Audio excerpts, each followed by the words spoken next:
કારણ કે આ કથામાં છે ને શરૂઆતમાં અડધો કલાક મંગલાચરણ ચાલે. ઘણાને એમ થાય કે મહારાજ હવે આ અડધો કલાક રહીને જશું આપણે. કથા તો મહારાજ અડધો કલાક રહીને ચાલે. ત્યાં સુધી ધૂન હોય, સ્તુતિ હોય, શ્લોક હોય. ટાઈમ પાસ માટે નથી. તમારું મન આજુબાજુ બધે જગ્યાએ ભટકતું હોય ને, એ તમારા મગજને સ્થિર કરવા માટે મંગલાચરણ છે, યાદ રાખજો. મનને સ્થિર કરવા માટે માતાજીની સ્તુતિ છે કે તમારું ધ્યાન ઉમિયામાં લાગે. એમને એમ નથી કે અડધો કલાક સુધી બોલવાનું નહીં. મનને સ્થિર કરવા માટે મંગલાચરણ. અને આનામાં મહત્વ શેનું છે? ધ્યાનનું જ મહત્વ છે. કથાની અંદર ગમે તે ઊભું થતું હોય, મજા આવે ત્યારે બેસે તો એ કથા ન કહેવાય, વ્યથા જ થઈ જાય.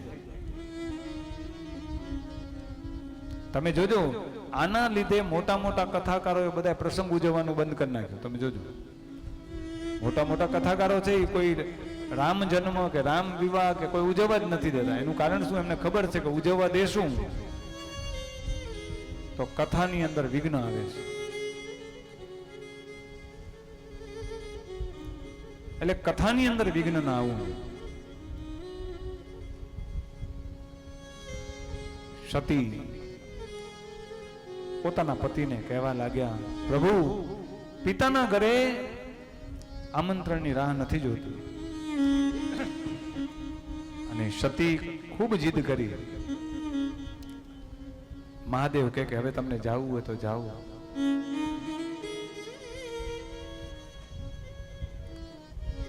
હવે હું તમને રોકી નહીં શકું. ઘણું બધું સમજાવ્યું છે પણ સતી સમજતા નથી. અને સતી આમ કરતા કરતા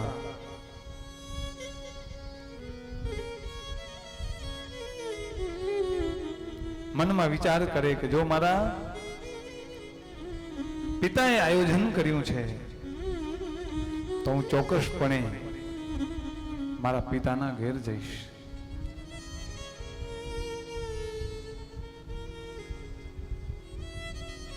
પ્રભુને પ્રાર્થના કરી. પ્રભુએ ના તો પાડી પણ માન્યા નહીં. એટલે મહાદેવ વિચાર કરે કે કામ કરો. નંદીને કીધું, નંદી સતીને ઘણા સમજાવ્યા પણ સતી સમજતા નથી, રોકાતા નથી. એક કામ કરો, તમે એની સાથે જાઓ. નંદી એટલે કોણ? મહાદેવના મંદિરમાં જઈએ એટલે સૌથી પહેલા નંદી આવે.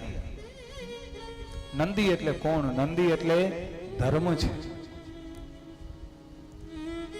એટલે તો ભગવાનના મંદિરમાં મહાદેવની પાસે જાઓ ને એટલે સૌથી પહેલા નંદી આવે. સમય ઓછો છે એટલે વળી સમય આવે છે ત્યારે સમજાવી શિક્ષક પાત્ર, કારણ કે 11:10 થઈ રહી છે. હજી માં ઉમિયાનું આપણે પ્રાગટ્ય કરવાનું છે અને 12 વાગ્યા સુધી કથાને વિરામ આપવાની છે.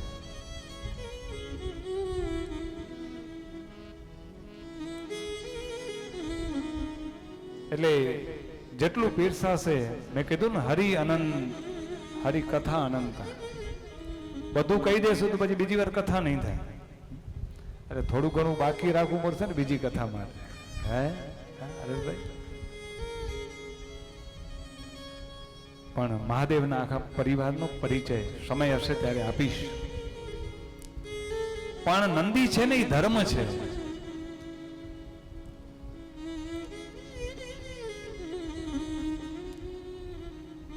એટલે તો મહાદેવના મંદિરમાં જઈએ ને પેલા નંદી આવે. અને આપણી એક મનમાં ધારણા છે, ખબર છે, કાંઈ પણ વાત કેવી હોય તો મહાદેવને ન કહેવાય. કોને કહેવાય? નંદીના કાનમાં કહેવાય. આનું કારણ શું? આનું ઘણા તો કારણ ખબર જ નથી આપણે.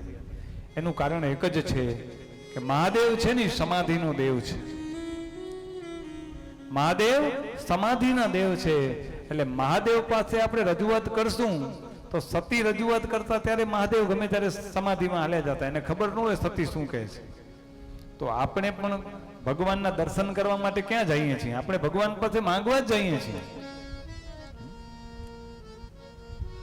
એટલે ભગવાન મહાદેવ સમાધિમાં સ્થિર હોય તો નંદીને કાનમાં કહીએ એટલે ધર્મને તમે કાનમાં કહો એટલે ધર્મ છે ને તમારી વાત કોની આગળ પહોંચાડે? મહાદેવ આગળ પહોંચાડે. એટલા માટે નંદીના કાનમાં વાત કરીએ છીએ.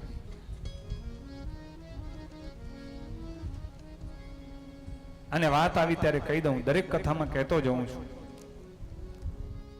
અને ઘણી વખત પ્રશ્ન આવે મહારાજ, ઘણી વખત જજમાનના ફોન આવે, મહારાજ એવી જગ્યા બતાવો મહાદેવની કે જ્યાં અમે બહેનો પણ મહાદેવના લિંગ ઉપર અભિષેક કરી શકીએ. મનમાં પ્રશ્ન થાય, મહારાજ મહાદેવના મંદિરની અંદર સ્ત્રીને નિજ મંદિરમાં જવાની મનાઈ શા માટે છે? એનું કારણ શું? તો હું દરેક કથામાં કહેતો હું કે બે જગ્યાએ સ્ત્રીને જવાની મનાઈ છે. એક મહાદેવના નિજ મંદિરમાં અને બીજું સ્મશાનની અંદર. બે જગ્યાએ મનાઈ છે એનું કારણ શું? એનો અર્થ એમ નથી કે મહાદેવજીને નારી શક્તિ પ્રિય નથી. મહાદેવજી પાસે અંદર નિજ મંદિરમાં બે શક્તિ બેઠી છે. એક પાર્વતીજી બેઠા છે ને બીજા ગંગાજી બેઠા છે. તો મહાદેવજીએ સ્ત્રીનો વિરોધ નથી કર્યો, પણ સ્ત્રીને નિજ મંદિરમાં જવાની મનાઈ છે એનું કારણ શું? કે મહાદેવ છે ને સમાધિનો દેવ છે. મહાદેવના મંદિરમાં તમે જાઓ એટલે જોજો બ્રાહ્મણો જજમાનને કહેશે કે તમે તમારો ઉપરનો જે જબો છે ને એ કાઢી નાખો, શક્ય હોય તો તમે ગંજીએ કાઢી નાખો, અને પછી મહાદેવ ઉપર ના લિંગ ઉપર તમે અભિષેક કરો. આ તો હવે ભગવાનની કૃપા છે કે મહાદેવના નિજ મંદિરમાં એસી આવી ગઈ. મહાદેવના નિજ મંદિરની અંદર પંખા આવી ગયા એટલે ગરમી નથી થતી. નકર નિજ મંદિરમાં આવું કઈ હોય જ નહીં. અને મહાદેવ સમાધિનો દેવ છે. અને સ્ત્રી શેની દેવી છે? સ્ત્રી છે ને લાગણીની દેવી છે. આ મહાદેવ જો સમાધિનો દેવ છે ને સ્ત્રી લિંગ પાસે જઈ અને મહાદેવ ઉપર અભિષેક કરશે ને ક્યાં સ્ત્રીને વૈરાગ્ય લાગી ગયો? તો જો સ્ત્રીને વૈરાગ્ય લાગી જશે તો સંસારની ઉત્પત્તિનું કાર્ય છે ને અટકી જશે. એટલે મહાદેવ સમાધિનો દેવ છે. મહાદેવ પાસે જવાથી માણસના મનમાં વૈરાગ્ય ઉત્પન્ન થાય. અને બીજું, સ્મશાનમાં જવાથી માણસના મનમાં વૈરાગ્ય ઉત્પન્ન થાય. તમે જોજો, સ્મશાનમાં જાશો ને કોઈ પણ વ્યક્તિને અગ્નિ સંસ્કાર ચાલુ હશે ને એ દરમિયાન માણસોની વાતો સાંભળજો. અરે રે યાર, બહુ ખોટું થયું, કેવો માણસ જેવો માણસ સસો ચાલ્યો ગયો. અરે ખરેખર એક દિવસ આપણે આમ જ હાલ્યા જાશું ને આપણા દીકરાઓ આમ જ આપણા ઉપર લાકડા ગોઠવશે ને આજ અગ્નિ સંસ્કાર દેશે ને શું લઈ આવ્યા ને શું લઈ જાશું ને હવે તો બધું મૂકી દેવું છે ને બધું આવું કરીએ. પછી ભલે સ્મશાનમાંથી બહાર આવે એટલે જેવો હતો એવો જ થઈ જાય, પણ એને મસાણીઓ વૈરાગ કહેવાય. એટલે આ બે જગ્યા એવી છે. પણ તમે જોજો, સ્ત્રી છે ને કોઈક પણ વાતને પકડી લેશે ને તો મૂકશે નહીં. એને 2 વર્ષ પહેલા એના ઘરવાળાએ કઈક કીધું હોય ને તો ખબર હોય 2 વર્ષ પહેલા તમે મને આમ બોલ્યા હતા, ખબર છે ને? માણસ કે હું કાલે શું બોલ્યો તો એ મને ખબર નથી ને તું 2 વર્ષ પહેલાની વાત હું કરસ. હે બેનો પકડી બહુ લે. માણસોને આવી કઈ કલ્પના ન હોય, કહેતા કહી ગયા હોય ખારા થયા હોય, ત્યારે પછી બીજે દિવસે પૂછો તો એને ખબર ન હોય તે કાલે શું કીધું. એ તો બોલાય, બોલી જવાય, એમાં કાંઈ શું હોય મને ખબર નથી. પણ અહીંયા તો 4 વર્ષ શું 10 વર્ષ પહેલા મારી સાસુએ એમ કીધું હતું, હવે તો સાસુને મૂકવાનું નથી. હે બહેનો પકડી બહુ લે. એટલે શાસ્ત્રને એમ થયું કે જો બહેનો વૈરાગ્યને પકડી લેશે, મહાદેવને પકડશે, સ્મશાનમાં જાશે ને જો વૈરાગ્ય લાગશે ને તો આ સંસારની સૃષ્ટિનું ઉત્પાદન અટકી જશે. એટલે આ બે જગ્યાએ ભગવાન પાસે મહાદેવના નિજ મંદિરમાં અને સ્મશાનમાં જવાની મનાઈ છે, બાકી બીજું કોઈ જ કારણ નથી, યાદ રાખશો. પણ હવે તો એવા છો કે વૈરાગ્ય લેવડાવ્યો છો, લો એવા નથી, એટલે હવે કઈ ચિંતા કરવાની જરૂર નથી. હા, આ છે એના માટે ખરેખર. હા, પણ ઘણી વખત આપણે શાસ્ત્રની સમજ નથી હોતી અને મન ભાવે આપણી રીતે આપણે ચર્ચાઓ કરતા હોઈએ કે મહારાજ ના પાડે છે બાયમણું લેડીઝને મંદિરમાં. મહારાજને શું વાંધો છે? મહારાજને વાંધો ઈ છે કે તમને વૈરાગ્ય આવી જશે તો શાસ્ત્રથી વિરુદ્ધ છે. ઋષિઓને કોઈ વાંધો નતો. એક પણ ઋષિ મને બતાવો કે જેણે લગ્ન ન કર્યા હોય. બધા ઋષિ મુનિ ગ્રહસ્થ જ હતા. અને સૌથી ચારે ચાર આશ્રમમાં સૌથી શ્રેષ્ઠ આશ્રમ કયો? ગ્રહસ્થ આશ્રમ જ છે. બાવો બનવું તો સહેલું છે. ઓની આગળ તો એક જ ધૂણી ધોખતી હોય. આપણી આગળ કેટલી ધૂણી ધોખતી હોય મને કહો.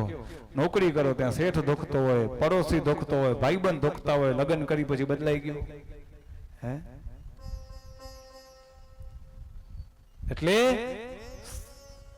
સંસારનો ત્યાગ કરવો સહેલો છે મને લાગે છે, પણ સંસારમાં રહી ગ્રહસ્થ જીવનના નિયમોનું પાલન કરવું, પત્નીનું બાળકોનું પાલન પોષણ કરવું, માતા પિતાની સેવા કરવી, આ જ મોટામાં મોટો ધર્મ છે. યાદ રાખજો.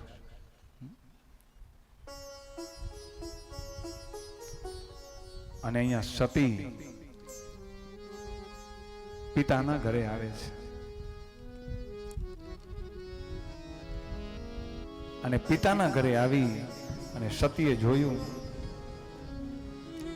દક્ષ પ્રજાપતિ જુએ છે કે દીકરી આવી.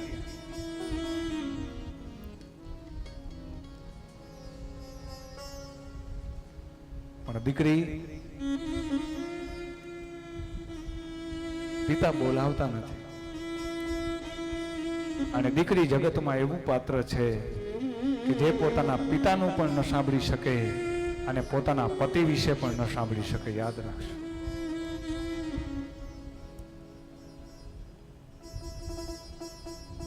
પિતાએ જ્યારે સતીને આવકાર નથી આપ્યો,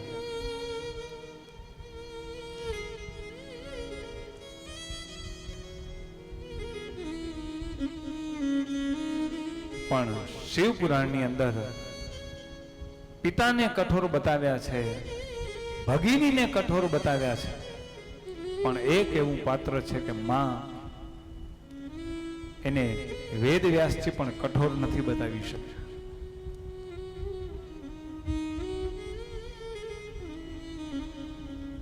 અને પિતાના ઘરે જાય, પિતા બોલાવતા નથી, ત્યારે એક માં બોલાવે છે. અને માએ બોલાવ્યું અને કહેવા લાગી, દીકરી આવી. અને સતીના આંખમાં આંસુ છે. માં, મારા પિતા આજે મને બોલાવતા નથી, મારી બહેનો આજે મને કોઈ બોલાવવા તૈયાર નથી.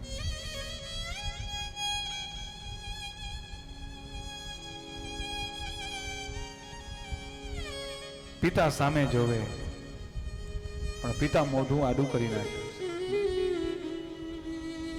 અને દુનિયામાં છે ને ગરીબાઈ છે ને, તમે જોજો બહુ ખરાબ છે. बहुत रिश्ते खास होते हैं जब पैसा अपने पास होता है.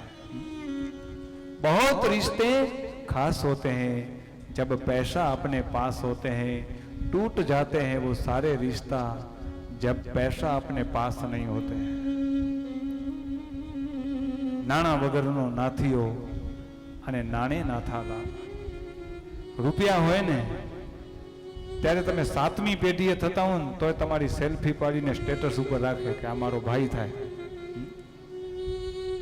અને રૂપિયા જ્યારે તમારી પાસે ન હોય ને ત્યારે સગો ભાઈ હોય ને તો મોઢું બદલાવી નાખે, શેરી બદલાવી નાખે. એટલે સમાજની અંદર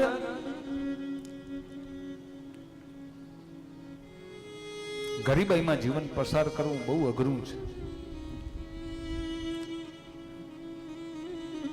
અને તેમાં હવે તો વ્યવહાર એટલા બધા મોટા થઈ ગયા. હું દરેક કથામાં કહું કે ખરેખર સમાજે ભેગું થઈ અને વ્યવહાર ઉપર એક અંકુશ લગાવવો ખૂબ જરૂરી છે. મામેરા 5-5 લાખે પહોંચી ગયા.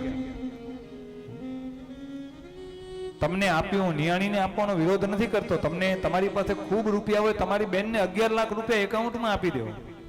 તમે લગ્નનો બધો ખર્ચો ભોગવો, પણ જાહેરમાં તમે લાખો રૂપિયાના દાન આપો છો, એમાં આલા વચ્ચે ક્યાંક લીલું બળી જાય છે. યાદ રાખશો. 4 ભાઈ હોય અને 5 લાખનું દેવાનું દાન 1.5 લાખ ભાગે આવે. એક ભાઈ એવો હોય કે કદાચ 15,000 પણ ના આપી શકે. અને વ્યવહાર એટલા લાંબા થઈ ગયા કે થોડાક તમે લીલા થાવ ને પાછા સૂકા થઈ જાવ છો, જોજો. એટલે ક્યાંક ને ક્યાંક મને એવું લાગે છે કે આવા ખર્ચા ઉપર અંકુશ રાખવો ખૂબ જરૂરી છે.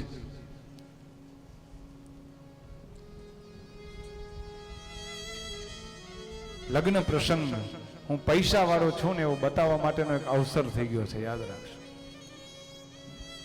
સામાન્ય માણસનું તો કામ નથી લગ્ન કરવા,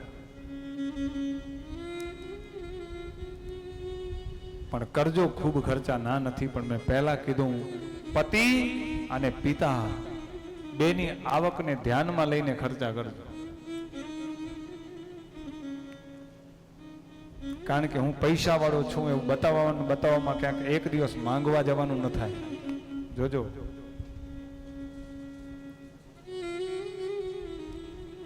સતીને કોઈ આવકારો નથી આપ્યો, અને સતી દરેક દિશામાં જ્યાં યજ્ઞશાળામાં આવી અને યજ્ઞશાળામાં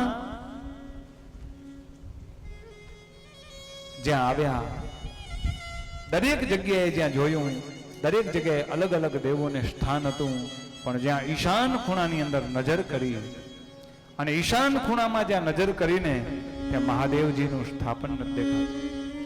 અને જ્યાં મહાદેવજીનું સ્થાપન ન દેખાણું,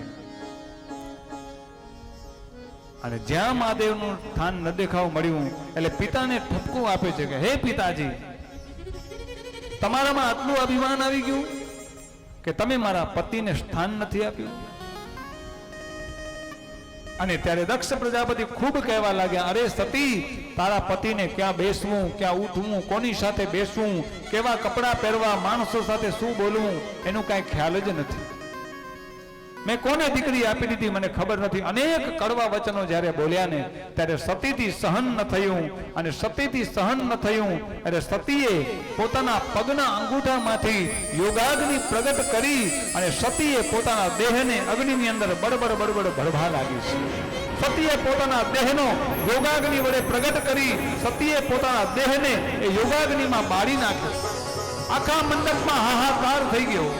અરે રે સતી બળે છે, અરે રે સતી બળવા લાગ્યા. બધા દેવો બેઠા છે, કોઈએ વિરોધ ન કર્યો. એક એવું હતું કે જેને વિરોધ કર્યો, કોણ? નંદી. અને નંદી આવીને કહેવા લાગ્યો, હે દક્ષ પ્રજાપતિ, તમે ખોટું કરી રહ્યા છો, યાદ રાખજો તમને માફ નહીં કરે મહાદેવ. અને નંદી એટલે કોણ? નંદી એટલે ધર્મ. અને ધર્મ છે ને, મેં પહેલું કીધું કે ધર્મ રક્ષતી રક્ષિત. જો તમે ધર્મનું રક્ષણ કરશો ને તો ધર્મ તમારું રક્ષણ કરશે. દેવીનું શરીર બળબડ બળબડ ભરવા લાગ્યું. નંદીએ ખૂબ વિરોધ કર્યો, પણ નંદી દક્ષ પ્રજાપતિએ પોતાની સેનાને આદેશ આપ્યો કે નંદી આદિ ગણોને મારી નાખો. ખૂબ વિરોધ થયો. 8-10 ગણ હતા. એ દક્ષ પ્રજાપતિની સેના સામે કાંઈ બોલી શકતા નથી, પહોંચી શકતા નથી. અને નંદી ત્યાંથી ભાગી અને મહાદેવની પાસે આવીને મહાદેવને કહેવા લાગે, હે મહાદેવ, અનર્થ થઈ ગયો. શું થયું? સતીએ પોતાના પતિનો અપમાન સહન ન થતા યોગાગ્નિ પ્રગટ કરી સતીએ પોતાના દેહને બાળી નાખ્યો છે. જ્યાં મહાદેવે સાંભળ્યું કે સતીએ પોતાના દેહનો ત્યાગ કર્યો, મહાદેવજી ક્રોધિત થયા. પોતાની જટા પછાડી જટામાંથી વીરભદ્ર નામનો ગણ ઉત્પન્ન કરી કહેવા લાગ્યા, હે વીરભદ્ર, તું ઝડપથી જા અને દક્ષ પ્રજાપતિનો જે યજ્ઞ છે એને ધ્વંસ કરી નાખો. વીરભદ્ર ત્યાંથી નીકળે, ગર્જના કરતો કરતો ગણોની સાથે જાય, યજ્ઞશાળામાં જાય. યજ્ઞશાળામાં જ્યાં દેવોને જોયા, ઋષિઓને જોયા, દક્ષ પ્રજાપતિની સેનાને ખૂબ ફટકાર્યા છે. એટલું જ નહીં, જેણે યજ્ઞ કરાયું એ ભૃગુ ઋષિની દાઢી ખેંચી નાખી, બધાને માર્યા. અને છેલ્લે દક્ષ પ્રજાપતિને લઈ અને એનું માથું વાધી અને યજ્ઞની અંદર હોમી દીધું. ઓમ પુરાર્તનયે નમઃ સ્વાહા. યજ્ઞની અંદર યજમાનનું માથું અમાઈ ગયું. અને આ બાજુ મહાદેવ ક્રોધિત થઈ અને મહાદેવ આવે. દક્ષ પ્રજાપતિને ખબર પડી અહીંયા યજ્ઞ આખો ધ્વંસ કરી નાખ્યો. દક્ષ પ્રજાપતિનું માથું વાઢી કાપી અને યજ્ઞ કુંડની અંદર નાખી દીધું. અને મહાદેવ આવી અને જ્યાં સતી પોતાના દેહનો ત્યાગ કર્યો તો બરબર ભરવા લાગ્યા. એ સતીના દેહને લઈ મહાદેવ ક્રોધિત થઈ અને મહાદેવ આજે તાંડવ કરવા લાગ્યા છે. આહા, ખૂબ ક્રોધિત થયા છે. સૈન સ્કંદ સમ વિશાલ જટા લોક ચંદ્રભા સૈન સ્કંદ સમ વિશાલ જટા લોક ચંદ્રભા ભગવતી તરંગ બાલ વિમલ ગાલ રાજ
વિચાર કરો, મહાદેવ જેવા મહાદેવજીને જો માયાનો સ્પર્શ થઈ જતો હોય તો આપણે કઈ માટીના બનેલા છે? આપણે કહીએ ને કામ ક્રોધ લોભ મદ મોહ દૂર રાખો. મહાદેવજીને માયાનો સ્પર્શ થઈ ગયો. બધા દેવો સાથે મળી મહાદેવજીની પ્રાર્થના કરે, સ્તુતિ કરે. મહાદેવજીનો ક્રોધ શાંત નથી થતો. ખૂબ પ્રાર્થના કરી છે પણ મહાદેવજીનો ક્રોધ શાંત નથી થતો. પછી ભગવાન વિષ્ણુને પ્રાર્થના કરી કે હવે આપ કંઈક કરો. અને ભગવાન વિષ્ણુજીએ સુદર્શન ચક્ર વડે સતીના દેહના ટુકડે ટુકડા કરી નાખ્યા અને એ ટુકડા જ્યાં જ્યાં પડ્યા એ શક્તિપીઠો બની ગઈ છે. એ શક્તિપીઠનું વર્ણન પરમ દિવસની કથામાં આવશે. બહેનોએ ખૂબ સારી રીતે તૈયારી કરી છે અને 51 શક્તિપીઠ, 51 માતાજી આપણા ગામની દીકરીઓ વહુઓ એ 51 શક્તિપીઠનું સ્વરૂપ લઈ અને આપણી સમક્ષ આવશે અને એની પૂજા કરશું. આપણે સરસ કાર્યક્રમો ગોઠવ્યા છે. ભગવાનને પ્રાર્થના કરી, ભગવાનની સ્તુતિ કરી, હે મહાદેવ આપ શાંત થઈ જાઓ. મહાદેવની પ્રાર્થના કરી, મહાદેવ શાંત થયા. પછી કહેવામાં આવ્યું કે જજમાનનું માથું કાપી અને યજ્ઞમાં હોમાઈ ગયું છે. પ્રભુ હવે યજ્ઞ કઈ રીતે પૂરો થાય? યજ્ઞ અધૂરો રહી ગયો. દેવો અશ્વિની કુમારોને બોલાવે. અશ્વિની કુમારો ગણોને વિનંતી કરે કે તમે જાઓ, રસ્તામાં તમને જે પહેલું મળે એનું માથું કાપીને લઈ આવો. દેવો જાય છે અને સૌથી પહેલા સામે બકરો મળે છે અને બકરાનું માથું કાપી અને દક્ષ પ્રજાપતિના ધડ સાથે જોડી દેવામાં આવ્યું. એટલે જે વધુ બે કરતો હોય, વધુ બોલ કરતો હોય, એની હાલત દક્ષ પ્રજાપતિ જેવી થાય. યાદ રાખજો. પછી બકરાનું માથું જોડી દીધું છે. સતીએ દેહનો ત્યાગ કર્યો. મહાદેવજી અહીંયા પાછું અશ્વિની કુમારને પ્રાર્થના કરી, બકરા સાથે ધડ જોડી અને યજ્ઞ છે એ પૂર્ણ કરાવ્યો છે.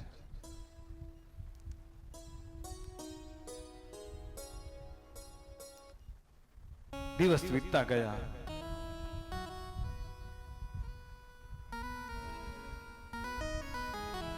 ત્યાર પછી એક વખત નારદજી પિતામહ પાસે ગયા અને પિતામહને કહ્યું કે પ્રભુ, તમે સતીએ પોતાના પિતાના ઘરે દેહનો ત્યાગ કર્યો એ કથા મને કહી, પણ પછી એને બીજો જન્મ હિમાલય અને મેનાના ઘરે કઈ રીતે લીધો, કયા સ્વરૂપે અનેક સ્વરૂપે પૂજાણા, એ શા માટે બીજી વખત એમને જન્મ લેવો પડ્યો, આ કથા મને વિસ્તારપૂર્વક કહો, અમે સાંભળવા માટે ઈચ્છીએ છીએ. બ્રહ્માજી પ્રસન્ન થઈ કહેવા લાગ્યા, ઉત્તર દિશામાં પર્વતોનો રાજા હિમાલય છે અને હિમાલયના બે સ્વરૂપ છે. એક જંગમ સ્વરૂપ છે અને બીજું સ્થાવર સ્વરૂપ છે. હિમાલયના વર્ણન કરતા વિદ્વાનો કવિઓ ક્યારે થાકતા નથી. એટલે તો તમે જોજો મહાદેવ ક્યાં જાય છે? ઉત્તરાખંડની અંદર. અને ઉત્તરાખંડની અંદર કેટલો આનંદ આવે. તમે કેદારનાથ જાઓ, બદ્રીનાથ જાઓ, ગંગોત્રી જાઓ, યમુનોત્રી જાઓ, અને ત્યાં ગયા પછી એક વખત તો આપણે એમ થાય કે ભગવાનને આવડું છેટું આવવાની જરૂર શું હતી એમ. હે, કેટલા રસ્તાઓ બધા તમે જુઓ તો જાણે મોતને હાથમાં લઈને જ યાત્રા કરવી. કેદારની યાત્રા બહુ અઘરી છે અને ગંગોત્રીની અંદર તો પાણીમાં હાથે ન પડે. 7 દિવસની ત્યાં કથા. મને કે મહારાજ આપણે ગંગોત્રીની અંદર કથા રાખીએ તો મેં કીધું 7 દિવસ કોઈ નાશે નહીં, એમને એમ કથા સાંભળવા આવશે. હે,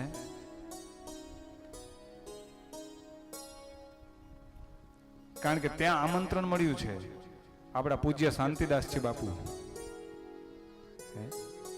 આપણા સમાજના ધર્મગુરુ. મને કહ્યું, મને યાદ નથી ક્યાંક ગંગોત્રી કે યમુનોત્રી કે બદ્રીનાથ, લગભગ હા બદ્રીનાથ. બદ્રીનાથમાં પૂજ્ય શાંતિદાસજી બાપુ આશ્રમ બનાવે છે. અને હમણાં હરિદ્વારમાં કથા હતી. તમે જુઓ કે હરિદ્વારમાં કથા હતી ને ત્યારે અમે કોઈ નક્કી નતું કર્યું કે કોઈ સંતો આવશે, એમના હાથે દીપ પ્રાગટ્ય કરાવશું કે એમના આશીર્વાચન લેશું, આવું કોઈ જ નક્કી નહોતું. અને અને પહેલા દિવસે અમે કથા શરૂ કરી અને પૂજ્ય હરિદાસજી બાપુ પાસે હું ગયો. સાંજે ખૂબ સત્સંગ કર્યો, આનંદ કર્યો. હરિદાસજી બાપુને કીધું કે તમે પધારો મારી કથામાં. મને કે મહારાજ હું કન્યાકુમારીથી આવ્યો છું ને મેં પ્રણ લીધું છે કે હવે અત્યારે 3 મહિના સુધી હું ક્યાંય નહીં જાઉં, પણ પછી એમનાથી રહેવાનું નહીં. અને ત્રીજે દિવસે પહોંચી આવ્યા દર્શન આપવા માટે. અને પછી અમે વિચાર્યું નતું કે શાંતિદાસજી બાપુ આવશે કથામાં, પણ એ બદ્રીનાથ ગયા હતા ને પાછા વળ્યા ને જોગાનું જોગ અમારી કથા ચાલુ હતી. અને એ દિવસે અમારી બાજુમાં ઉતારો હતો એમનો. અને આપણા સેવક ગણ ઘણા આપણી સાથે હતા. એમને ખબર પડી કે બાપુ પૂજ્ય આવ્યા છે. અને એમ થયું કે બાપુ તમે પધારો. અને બાપુને એમ થયું કે મારું કચ્છનું રતન જો અહીંયા કથા વાંચતું હોય અને હું ના આવું તો મારું સંતપણું લાજે. હે અને શાંતિદાસજી મને વ્યાસપીઠ ઉપરથી કહેતા બહુ આનંદ થાય છે. ભલે તમે આપણે ગમે એને આપણા ધર્મગુરુ તમે માનતા હોઈએ, પણ પાટીદાર સમાજમાં શાંતિદાસજી જેવા બાપુ ન ભૂતો ન ભવિષ્યથી. યાદ રાખજો, આવો પવિત્ર આત્મા સંત. ભલે કોઈ કારણોસર આપણે ગમે ન ગમે એવું બની શકે. ઘણી વખત સાચું બોલતા હોય તોય આપણે ન ગમે, પણ સંત હૃદય એને કહેવાય, સાધુ એને કહેવાય. આપણે જેમ કહીએ એ કરે એમ ન ચાલે ને. એને જેમ આનંદ આવે એ પોતાની નિજાનંદમાં રહેવા વાળા હોય. પણ કેટલા સરળ એકદમ વ્યક્તિ છે. મને કયો, આવા સદગુરુનું સેવન કરજો.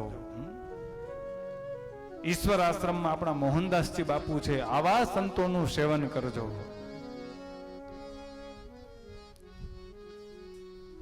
આવા ગુરુને પકડીને પછી સંસાર રૂપી સાગરમાંથી પાર કરવાનો ખૂબ આનંદ આવશે.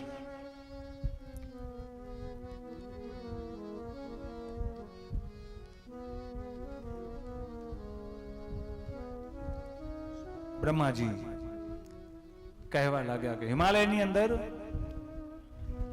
આ વાત ચાલતી હતી કે ત્યાં એમણે આશ્રમ બનાવ્યો છે શાંતિદાસજી બાપુ, અને મને આમંત્રણ આપ્યું છે મહારાજ આવતા વર્ષે ત્યાં વાસ્તુ કરવાનું છે ને આપ પધારજો. મેં કહ્યું કે આમ તો આપણે આ બધું કાંઈ જોયું નહોતું. મેં હરિદ્વારે નહોતું જોયું, જગન્નાથપુરી નહોતું જોયું. આ બધી માં ઉમિયાની અને ભગવાન કૃષ્ણની અને રામની કૃપા છે કે આમના સહારે આમની આંગળી પકડીને ચાલ્યા છીએ ને આ બધા ધામ બતાવે છે. જુઓ, હરિદ્વારમાં કથા થઈ ગઈ, જગન્નાથપુરીમાં કથા થઈ, હમણાં ફરી હરિદ્વારમાં કથા કરીને હવે 12મા મહિનામાં રામેશ્વર કથા નક્કી થઈ. અયોધ્યાની અંદર પણ કથા છે જ. અયોધ્યા જઈ પણ આવ્યો, પણ ત્યાં થોડીક વ્યવસ્થામાં મને ઓછપ લાગી, કારણ કે હજી ત્યાં ડેવલપમેન્ટ હજી હવે થાય છે બધું અયોધ્યામાં. કારણ કે હરિદ્વારમાં આપણે માણસોને લઈ ગયા અને હરિદ્વારમાં માણસોને બધાને આનંદ આવ્યો કે હરેશ મહારાજ ખૂબ આનંદ થયો. અને ભગવાનની કેટલી કૃપા કે અમે 200 જણા ગયા હતા, એમાંથી 8 દિવસ દરમિયાન 10 દિવસ દરમિયાન કોઈ બીમાર ન પડ્યું, કોઈને કાંઈ તકલીફ ન થઈ. આ ભગવાનની કેટલી કૃપા કહેવાય, યાદ રાખો.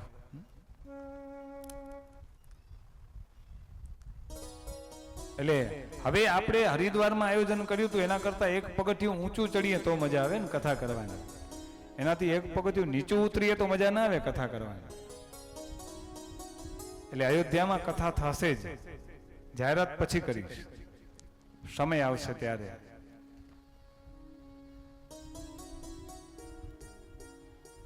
પણ જ્યારથી આનું આંગળી પકડી છે ભગવાનની, ત્યારથી અલગ અલગ ધામ જોવાનો મોકો મળે છે. કારણ કે સ્વાર્થ અને પરમાર્થ બે ભેગું છે. અને મા ઉમિયાની કૃપા છે. નકા મને એમ થતું હતું કે નોકરી મૂકીશ તો આપણું ઘર કેમ હાલશે. ઘણું વિચાર્યું, પછી 12 મહિના થયા, નક્કી કર્યું. નાસિકમાં એક લગ્ન હતા, અને નાસિકમાં એક લગ્ન હતા, અને મેં તારીખ નક્કી કરી કે આ તારીખે લગ્ન મહારાજ આવીશ. અને જોગાનું જોગ એ દિવસે 10મા સંસ્કૃતની પરીક્ષા, મારી રજા મંજૂર ન થઈ. જજમાનનો ફોન આવ્યો, મેં કીધું નહીં થાય, મને રજા મંજૂર નથી થતી, 10માનું સંસ્કૃતનું પેપર છે મારું. મહારાજ કે નોકરી મૂકો. મેં કીધું નોકરી મૂકીએ તો ઘર કેમ હાલે? કે મહારાજ તમારો મહિનાનો પગાર કેટલો? મેં કીધું આટલો. ફોન મૂકો. કલાક રહીને મારા ખાતામાં 6 મહિનાનો પગાર જજમાને મૂકી દીધો હતો. મહારાજ કથા તમે આ નોકરી મૂકી દો, માં ઉમિયાનું શરણું લઈ લ્યો, તમને એમ થાય કે આ મહિને મને કર્મકાંડમાં કાંઈ નથી મળ્યું, મને ફોન કરજો, તમારો 1 મહિનાનો પગાર હું તમારા ખાતામાં જમા કરી નાખ્યો, તમે નોકરી મૂકી દો.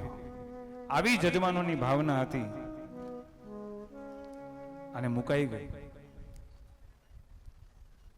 પણ જ્યારથી આ કાર્ય હાથમાં લીધું ત્યારથી ભગવાનની ખૂબ કૃપા થઈ છે અને ગામ લોકોનો એટલો જ પ્રેમ મળ્યો. પિતામહ બ્રહ્માને પૂછવા લાગ્યા, પ્રભુ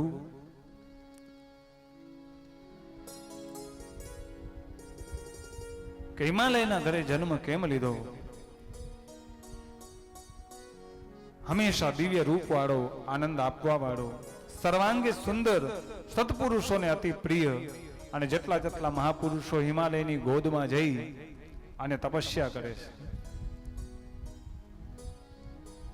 અને ગઈકાલે પણ કથામાં કહ્યું હતું, આજે પણ કથામાં કહ્યું હતું કે આપણા દેશનો યુગ પુરુષ અને આપણા વડાપ્રધાન પણ કેદારમાં જઈ અને ગુફામાં બેસીને તપસ્યા કરી આવ્યા.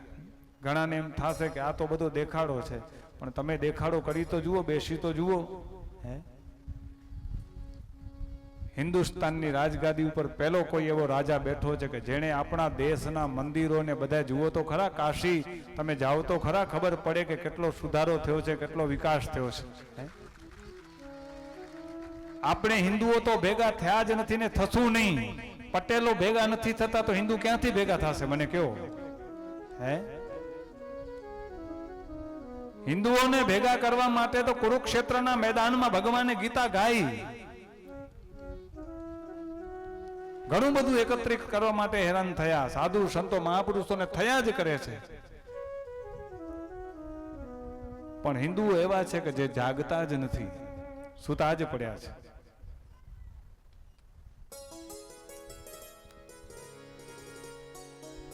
અને ધીમે ધીમે તો એવો સમય આવે છે કે હિન્દુએ માત્ર હવે ઘરમાં શાસ્ત્ર નહીં વસાવવા પડે, હિન્દુએ ઘરમાં શાસ્ત્રની સાથે શસ્ત્ર પણ વસાવવા પડશે. યાદ રાખશું.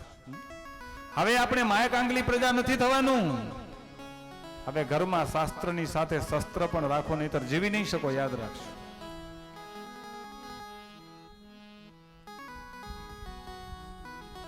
પણ પ્રભુએ હિમાલયની ગોદમાં બેસી અને ભગવાન જે જે જગ્યાએ ગયા ને ત્યાં બધી અલગ જ અઘરી જગ્યાઓ છે. જુઓ, બલુચિસ્તાનમાં માં હિંગલાજ બેઠી છે. જમ્મુ જાઓ તો વૈષ્ણો દેવી, કેટલું અઘરું છે. અમરનાથની યાત્રા કરો, કેદારની યાત્રા કરો, ભગવાન ક્યાં ને ક્યાં જઈ બેઠા છે. પણ એ જગ્યાએ તમે જાઓ ને એટલે તમને કરંટ લાગે. યાદ રાખજો, તમને ઉર્જા પ્રાપ્ત થાય જગ્યા ઉપરથી.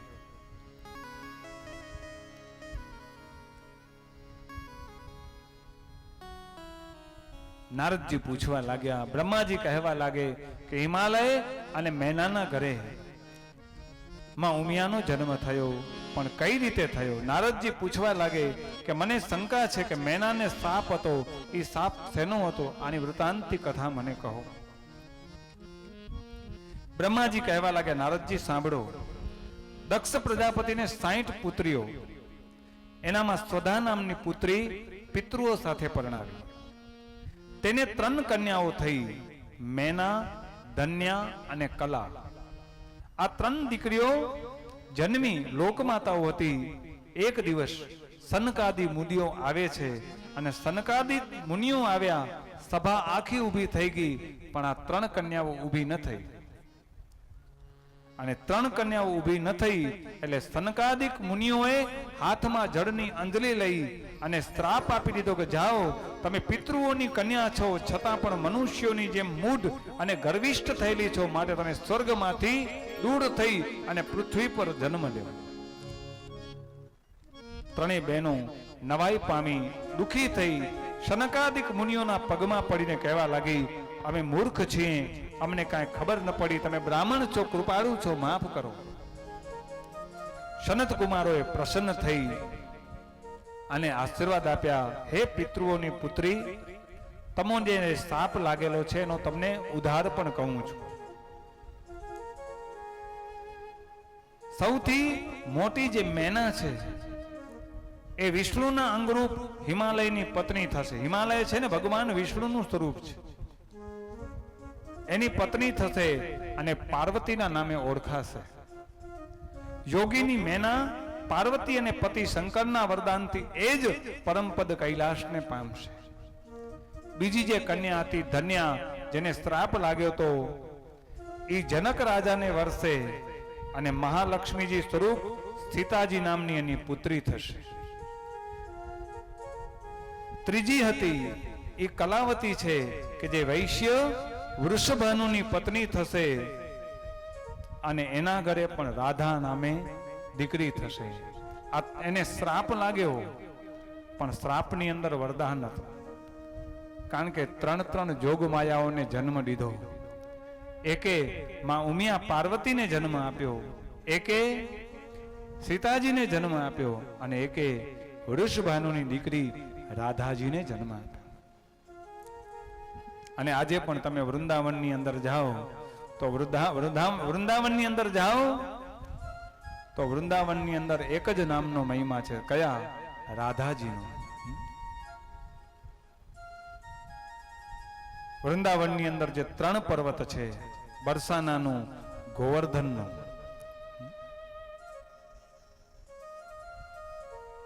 ગિરિરાજ ધરણ આપણે જેને કહીએ, એ 3 પર્વતમાંથી બરસાનાના પર્વત પર, બરસાનામાં રાધા રાણીનું મંદિર છે. અને ત્યાં જ્યાં જાઓ ત્યાં રાધા રાણીની જય, રાધા રાણીની જય, રાધા રાધા રાધા જ થાય.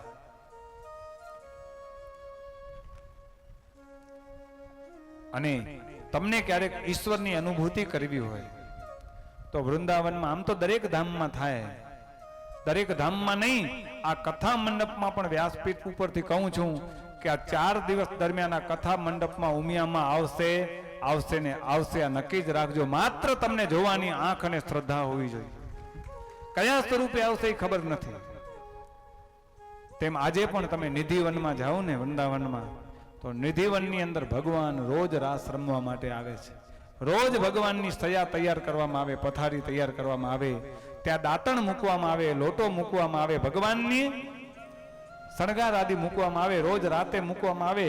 અને સવારે જ્યારે જવા જાઓ ને તમે, ત્યારે બધું વિખાયેલું પડ્યું હોય. આજે પણ એવું કહે છે કે નિધિવનમાં રાત્રે સાંજે સૂર્યાસ્ત પછી કોઈ પશુ પક્ષી જીવ જઈ શકતો નથી કે જોઈ શકતો નથી.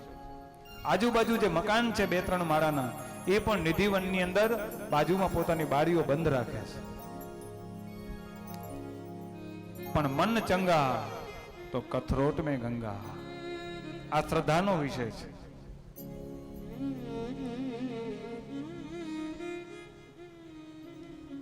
સતીએ દેહનો ત્યાગ કર્યો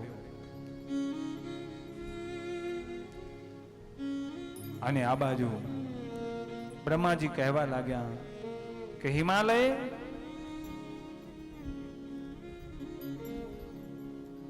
મેનાને પરણવા માટે જાય છે. હિમાલય અતિશય આનંદિત થયા. મેના અને હિમાલયના લગ્ન થયા છે. આ બાજુ તારકાસુરે જન્મ લીધો. તારકાસુરે બ્રહ્માજીની તપસ્યા કરી અને તપસ્યા કરીને બ્રહ્માજી પાસે માંગ્યું, મને વરદાન આપો કે શું જોવે. એને ખબર હતી દેવગુરુએ, આ દાનવોના ગુરુ શુક્રાચાર્યની સૂચનાથી તારકાસુર માંગે છે કે હું મરું તો મહાદેવના પુત્રથી મરું, નહીતર કોઈથી ન મરું. એમને ખબર હતી કે એક વખત મહાદેવજીએ સતીનો ત્યાગ કર્યો, સતીએ પોતાના દેહનો ત્યાગ કર્યો. હવે મહાદેવજી કોઈ સ્ત્રી સાથે લગ્ન નહીં કરે. આ બાજુ હિમાલય અને મેનાએ બંને લગ્ન કર્યા. દેવતાઓ બધા ભેગા થઈ બ્રહ્માજી પાસે જાય અને બ્રહ્માજીને કહેવા લાગ્યા કે હે પ્રભુ, તારકાસુરના અત્યાચાર ખૂબ વધી ગયા છે, અમે કોઈ સારું કામ નથી કરતા, સ્વર્ગમાં રહી નથી શકતા.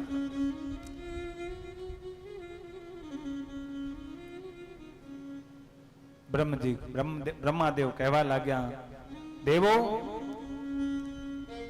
તમે ચિંતા ન કરો, તમે હિમાલય અને મેના પાસે જાઓ અને એને કહો કે માં ઉમાને પ્રાપ્ત કરવા માટે એ તપ કરે. સતી દેહનો ત્યાગ કર્યો, પણ હવે હિમાલય અને મેનાના ઘરે પુત્રી સ્વરૂપે અવતાર લેશે. દેવો બધા ભેગા થઈ અને હિમાલય અને મેના પાસે આવ્યા છે. અને હિમાલય અને મેનાને કહેવા લાગ્યા, હે પ્રભુ,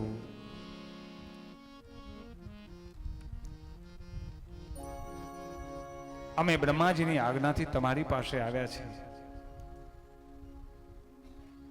તમને એક પ્રાર્થના કરીએ છીએ કે તમારા ઘરે માં જગદંબા જન્મ લેશે, માટે તમે બંને ભેગા થઈ અને માં ભવાનીનું તમે ધ્યાન કરો, માં ભવાનીની તમે સ્તુતિ કરો, માં ભવાનીની તમે પ્રાર્થના કરો કે જેથી માં ભવાની તમારા પર પ્રસન્ન થાય, માં ભવાની તમારા ઘરે આવે. હિમાલય અને મેનાને ખબર પડી અને બંને સાથે મળી અને જગદંબાને પ્રસન્ન કરવા માટે,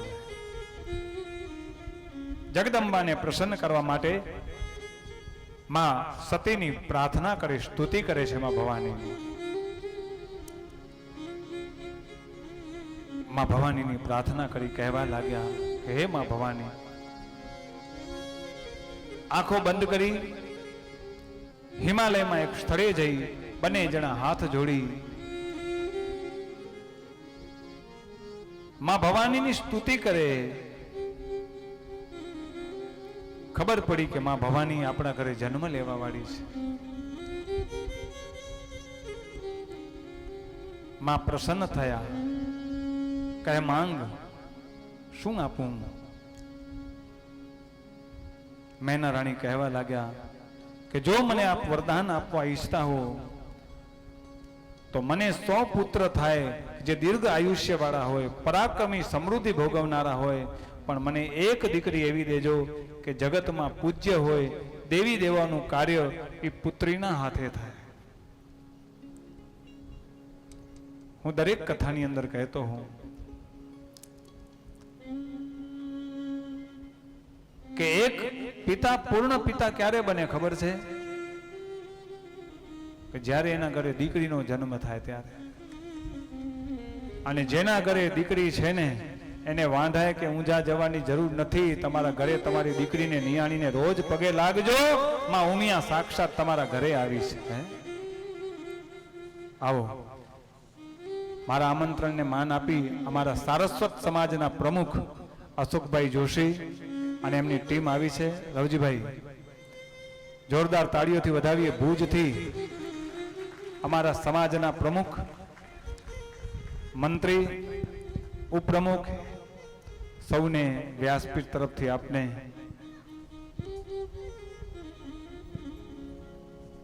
કચ્છ કડવા પાટીદાર લક્ષ્મીનારાયણ સનાતન સમાજ આપનું સ્વાગત કરે છે, સન્માન કરે છે.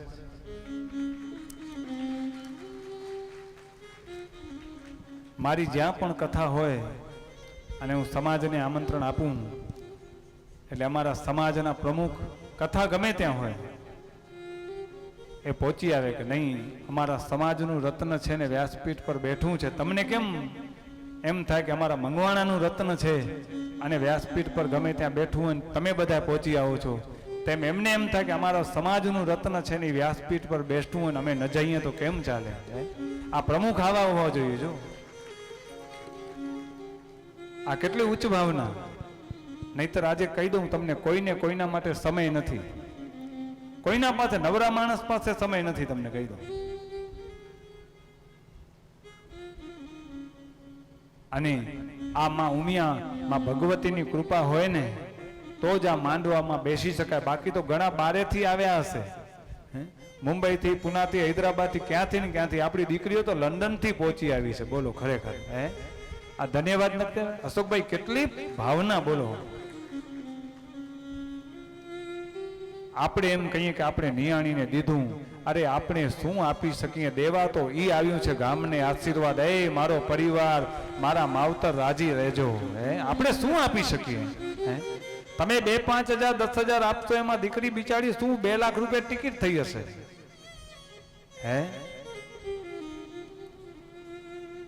આપણે એમ કહીએ આપણે નિયાણીને દીધું. નિયાણીને દીધું નથી, આપણે નિયાણી પાસે લેવા માટે મંગવાણા વાળા ભેગા થયા છે. યાદ રાખજો, દેવા માટે ભેગા નથી થયા. એ દીકરીઓ બધી ભેગી થઈને આશીર્વાદ આપજો કે મારા માવતરનું ગામ આવું લીલું રહે. અને આવા સત્કાર્યો કરે અને અમે તમને બોલાવતા રહીએ, તમારા આશીર્વાદ લેતા રહીએ. કારણ કે 100 બ્રાહ્મણ બરાબર એક નિયાણી. તમે 100 બ્રાહ્મણોને જેટલી દાન દક્ષિણા આપો ને એનું ફળ ન મળે એટલું એક નિયાણીનું પૂજન કરવાથી ફળ મળે. તો આપણે તો અવળી બધી નિયાણીઓને બોલાવી છે, એની કૃપા કેટલી પ્રાપ્ત થશે? અને ઘણી નિયાણીઓ તો એવી જ છે કે ગામમાં સાસરું ને ગામમાં જ પિયર છે. એટલે મેં કીધું તમે શેમાં આવશો? કે મારા સવારે ચોપડા પરિવારમાં ને સાંજે સિરવી પરિવાર હંસા. આ બધી ભેગી ભણ્યું છે. અને ગામમાં કથા કરવાની મજા એટલે જ આવે, બધા ભેગા હળ્યા મળ્યા હોઈએ ને.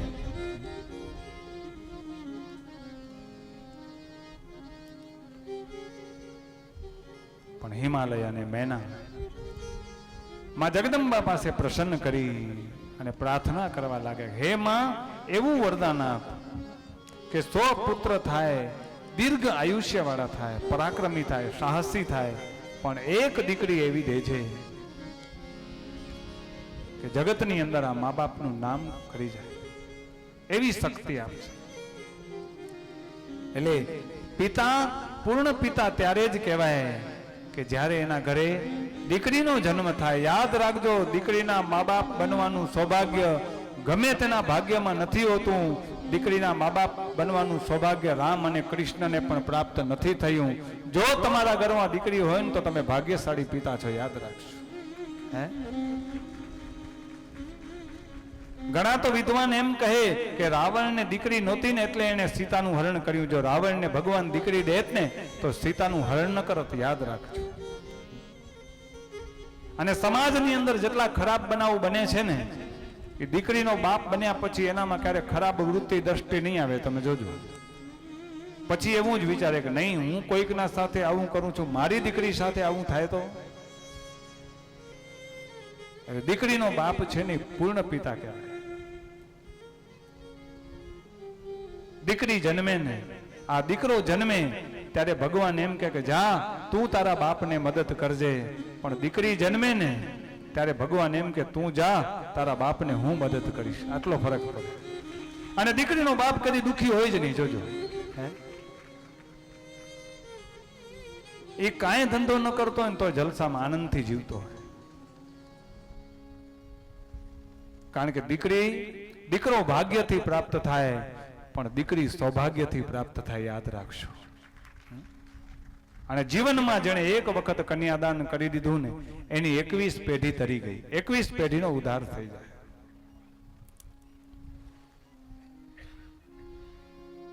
હિમાલય ને મેના બંને મળી અને પ્રાર્થના કરવા લાગે.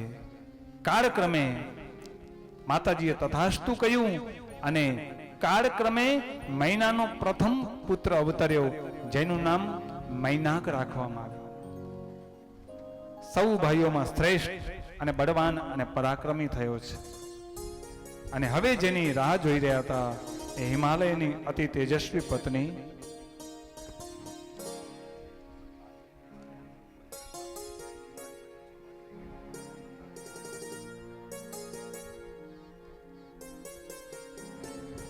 એટલે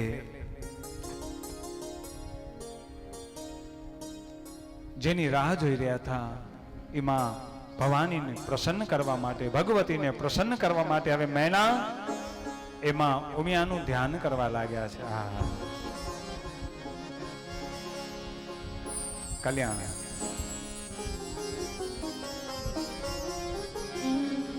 द्वार तिहारे जो भी आता बिन मांगे सब कुछ पा जाता। जय जय हे जगदम्बे माता, जय जय हे जगदम्बे माता। आरती हारे जो भी आता, बिन मांगे सब कुछ पा जाता। जय जय जगदम्बे माता, जय जय जगदम्बे माता।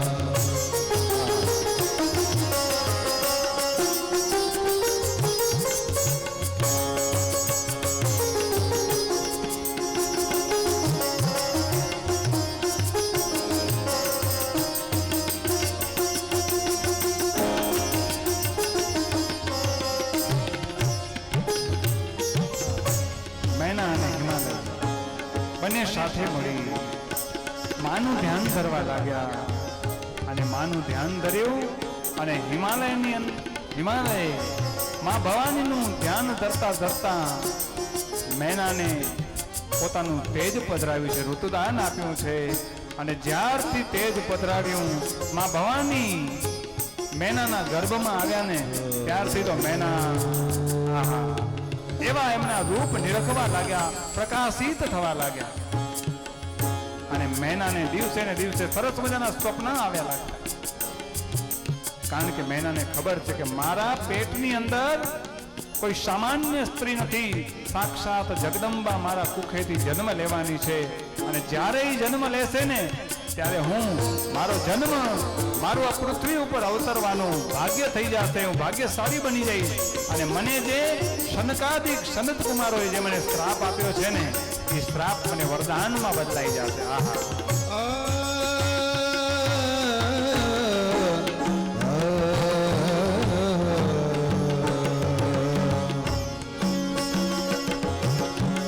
હે જગજનની, હે જગદંબા, હે જગજનની, હે જગદંબા. માત ભવાની શરણે લેજે, માત ભવાની શરણે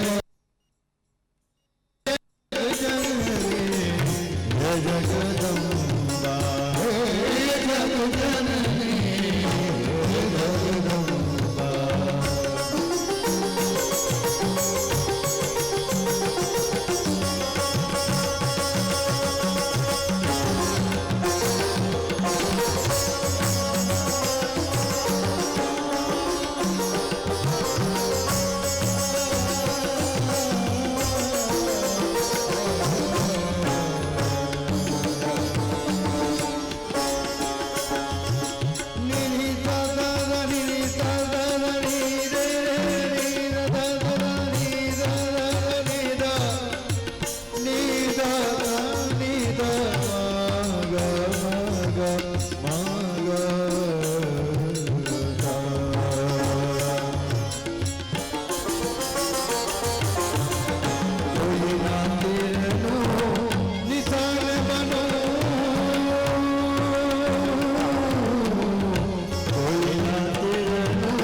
જ્યારથી મેનાજીના ગર્ભમાં પ્રવેશ કર્યો અને ત્યારથી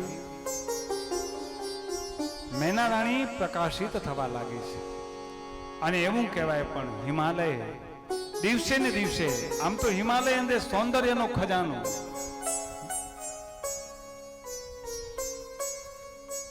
અને જ્યાં વધુ સુંદરતા હોય ને ત્યાં નુકસાન વધુ આવે, યાદ રાખજો. ઉત્તરાખંડ એવું છે કે જ્યાં બહુ આનંદ આવે પણ સૌથી વધુ હોનારતો થતી હોય તો ઉત્તરાખંડમાં જ થાય છે. જુઓ, ગમે ત્યારે વાદળ પડી જાય, ગમે ત્યારે બરફ પીગળી જાય, તમે ન ધાર્યું હોય રસ્તા ઉપરથી જતા હો ને અચાનક ઉપરથી બરફ આવીને ગાડી આખી દટાઈ જાય, પર્વતો ધરાશાયી થઈ જાય છે. એટલે ઉત્તરાખંડની અંદર જેટલી સુંદરતા છે એટલી ને એટલી હોનારતો પણ ખૂબ થાય છે. અને જ્યારથી માં ઉમિયા મેનાના ગર્ભમાં રહ્યા, દિવસે ને દિવસે પ્રકાશિત થવા લાગી. આમ કરતા કરતા કરતા એવું કહેવાય આસો મહિનો પસાર થાય, કારતક મહિનો પસાર થાય. આમ કરતા કરતા વસંત પંચમી આવી છે. દિવસે ને દિવસે હિમાલય નિખરવા લાગ્યો છે. પછી તો દેવતાઓ રાહ જુએ છે કે હવે ક્યારે માં પ્રગટ થાય અને ક્યારે તારકાસુરનો વધ થાય. કારણ કે દેવોને તો એમાં જ સ્વાર્થ છે કે આપણે તો તારકાસુરનો અત્યાચાર થયો છે. દેવતાઓ બધા પ્રાર્થના કરવા લાગે, હે માં હવે તું ઝડપથી આવ, હે માં તું ઝડપથી આવ. અને આમ કરતા કરતા દિવસો પસાર થવા લાગ્યા. જેમ જેમ સમય નજીક આવ્યો અને ચૈત્ર મહિનો આવ્યો, અને ચૈત્ર મહિનો આવ્યો અને માને અવતરવાનો જ્યાં સમય થયો, બધા દેવતાઓ આનંદિત થઈ જવા લાગ્યા, મોરલાઓ ટંકા કરવા લાગ્યા, ખૂબ આનંદિત થયા, વાદળાઓ ગર્જના કરવા લાગ્યા. ચૈત્ર મહિનો છે છતાં પણ, અને મોરલાઓ એવા ટંકા કર્યા. પ્રકૃતિ સોળે કળાએ ખીલી ઉઠી છે. આજે હિમાલય, આખા હિમાલયની અંદર માંગલિક વાજા વગાડવાનું શરૂ કરી દીધું. ગંગાજળ ગૌમૂત્રનો છંટકાવ કર્યો. આખા હિમાલયને આજે તોરણથી શણગારી દેવામાં આવ્યું. અને પ્રભુનું મન પ્રફુલ્લિત થઈ અને મન મોર બની થનગાટ કરવા લાગ્યું. ચાલો ભેગા મળીને ઉમિયાને બોલાવીએ. હે મા ઉમિયા, હે મારું મન મોર બની થનગાટ કરે, મન મોર બની થનગાટ કરે, મન મોર બની થનગાટ કરે. હે મારું મન મોર બની થનગાટ કરે, મોર બની થનગાટ કરે, મોર બની થનગાટ કરે, મન મોર બની થનગાટ કરે. મન મોર બની થનગાટ મારું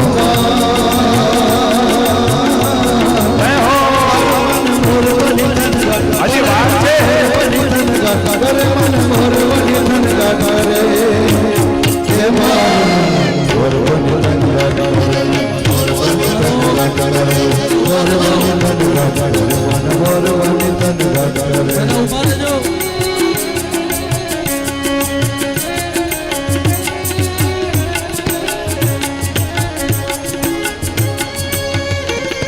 સૌ દેવતાઓ ભેગા મળી માને પ્રાર્થના કરે કે હે મા, તું ઝડપથી આવ, તું ઝડપથી આવ. માની પ્રાર્થના થાય અને મેના રાણી પ્રફુલ્લિત થવા લાગ્યા.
સાચો સમલ બાબા બોલે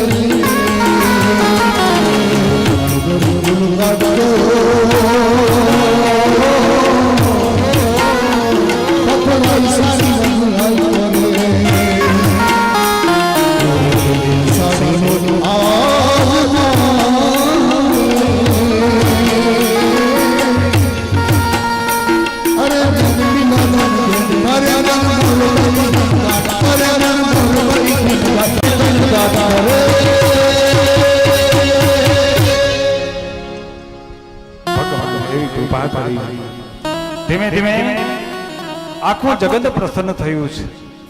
સુગંધની વાયુ આવવા લાગ્યો, આકાશમાંથી પુષ્પની વૃષ્ટિ થઈ, યજ્ઞોના અગ્નિ નિર્મળ થઈ પ્રકાશવા લાગ્યા, નક્ષત્રો આકાશ શાંત બની ગયા, સરોવર નદીઓ સમુદ્ર મંગળમય બન્યા, સજ્જનો આનંદ પામ્યા, આકાશમાં દુંદુભી નગારા વાગવા લાગ્યા, દેવો ઉત્સવ કરવા લાગ્યા, સિદ્ધો ગંધર્વો ગાવા લાગ્યા, અપ્સરાઓ નૃત્ય કરવા લાગી, અને ચંદ્ર કમળમાંથી ગંગા જેમ પ્રગટે તેમ વસંત ઋતુમાં ચૈત્ર માસમાં નોમની તિથિએ મૃગશર નક્ષત્રમાં અડધી રાત્રે માં જગદંબાનો પ્રાદુર્ભાવ થયો.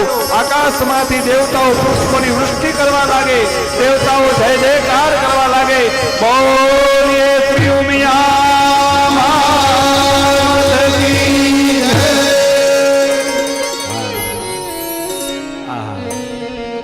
માં ઉમિયાનો જન્મ થયો અને સૌ આનંદિત થઈ ગયા છે, ખૂબ આનંદ હરખાવા લાગ્યા છે. સજા દો ઘર કો ગુલશન સા મેરી મૈયા આઈ હૈ. સજા દો ઘર કો ગુલશન સા મેરી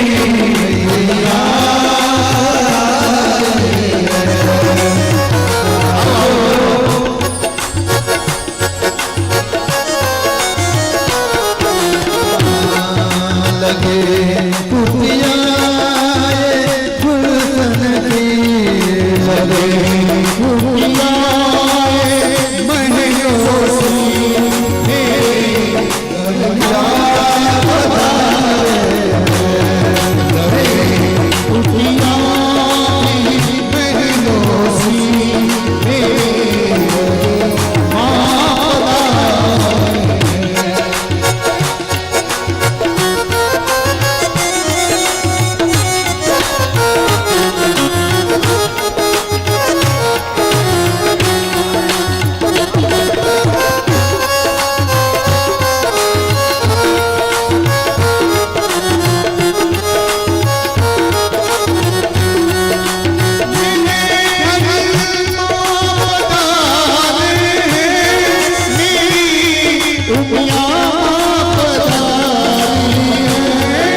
ऊंचा में आनंद भयो जय जय उमिया माँ मंगवाड़ा में आनंद भयो जय जय उमिया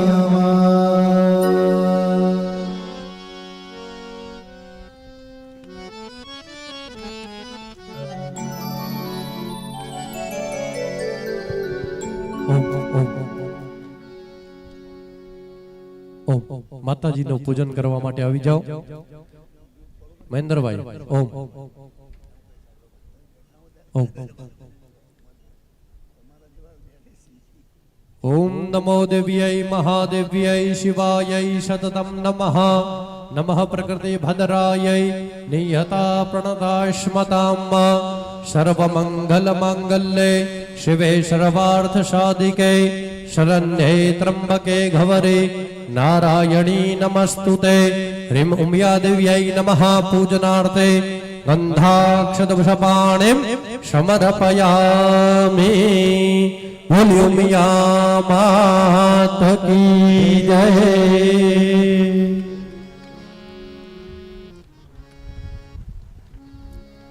गुरु थाળ અને પછી આરતી આરતી વખતે ઉમા પ્રગટના દાતા છે શ્રી પ્રભુલાલ ચોપડા સજોડે આવશે, ત્યારબાદ પૂજા ધનજી સિરગી પરિવારમાંથી એક જોડીને આરતી માટે મંચ ઉપર બોલાવશો. તેમાં રમેશ રવજી પોકારની પરિવારમાંથી એક સજોડે માથે આવશે એક જોડી આરતીના સમયમાં. હલો.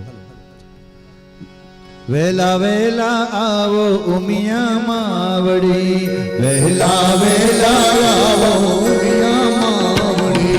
ગરીબ ઘરનો લેવાને પ્રસાદ જો, ગરીબ ઘરનો લેવાને પ્રસાદ જો. વેલા વેલા આવો ઉમિયા માવડી, વેલા વેલા આવો ઉમિયા માવડી. ગામને પછવાડે મારી ઝૂંપડી, ગામને પછવાડે મારી ઝૂંપડી. આંગણિયામાં તુલસી કેરા છોડજો, આંગણિયામાં તુલસી કેરા છોડજો. આપેલી એ જાની યાદ રાખજો, આપેલી એ જાની યાદ રાખજો. ભૂલે ચૂકેલા જાસો બીજા દેરજો, ભૂલે ચૂકેલા બીજા દેરજો. વેલા વેલા આવો ઉમિયા માવડી, વેલા વેલા આવો ઉમિયા માવડી.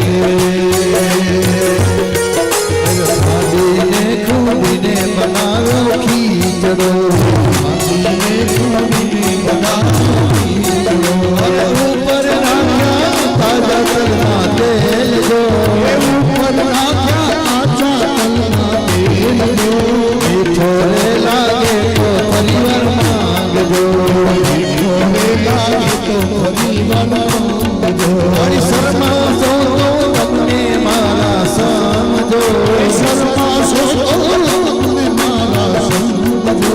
જળ રે જમના તની જાની ભરી, જળ રે જમના તની જાની ભરી. અચમન કરવા આવો મારી માંગજો, અચમન કરવા આવો મારી માંગજો. વેડલા મંગાવો ના ગરવેલના, વેડલા મંગાવો ના ગરવેલના. મુખવાસ કરવા આવો ઉમિયા માંગજો, મુખવાસ કરવા આવો ઉમિયા માંગજો. ભાવ ભરેલી ભક્તજનોની વિનતી, ભાવ ભરેલી ભક્તજનોની વિનતી. સર્વમાં તમે રાખો મારી માંગજો, સર્વમાં તમે રાખો મારી માંગજો. વેલા વેલા આવો ઉમિયા માવડી, વેલા વેલા આવો ઉમિયા માવડી.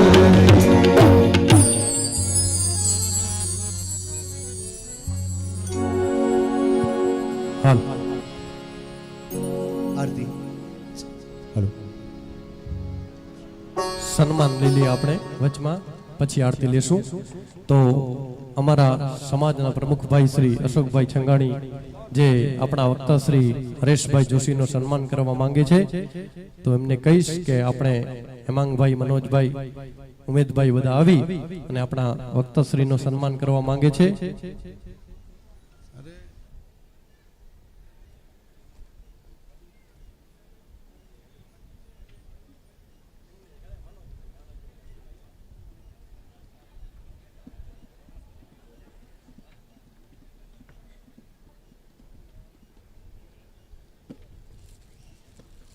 કઈ સમાજના? કયા સમાજ? જોશી સમાજના. અશોકભાઈ જોશી પણ એમનું સન્માન મગવાણા કચ્છ કડવા પાટીદાર લક્ષ્મીનારાયણ સનાતન સમાજ તરફથી હું વિનંતી કરીશ પ્રમુખ શ્રી પુંજાભાઈ ધનજી સિરવીને તે મંચ ઉપર આવ્યા છે તે અશોકભાઈનું પણ આપણે સમાજ તરફથી સન્માન કરી લઈએ. જરા ઝડપ રાખશો. અને જે કોઈ ભાઈઓ સમાજના અહીંયા સ્થાનિક સમાજના ભાઈઓ આ સભા મંડપમાં હોય તો મહાપ્રસાદ લઈને જ જજો. આવી જ રીતે પાટીદાર સમાજમાંથી પણ અમારા વડીલ શ્રી કરબોઈ સમાજના શ્રી છગનભાઈ રામજીયાણી પણ પધાર્યા છે, તેમનું ખૂબ ખૂબ સ્વાગત છે. સાથે જીયાપર સમાજના પ્રવીણભાઈ ચોપડા પણ આવેલા છે, સુખપર સમાજના મનિલભાઈ રામજી દિવાણી પણ આવ્યા છે. શબ્દોથી સ્વાગત કરીશું. જ્યાં રાહ જોશો. ત્યારબાદ સુખપર સમાજના પ્રમુખ શ્રી મણિલાલભાઈ રામજી દિવાણીને વિનંતી કરીશ મંચ ઉપર આવે, તેમનું સન્માન કરશે આયોજન સમિતિના પ્રમુખ રમેશભાઈ રવજી પોકાર.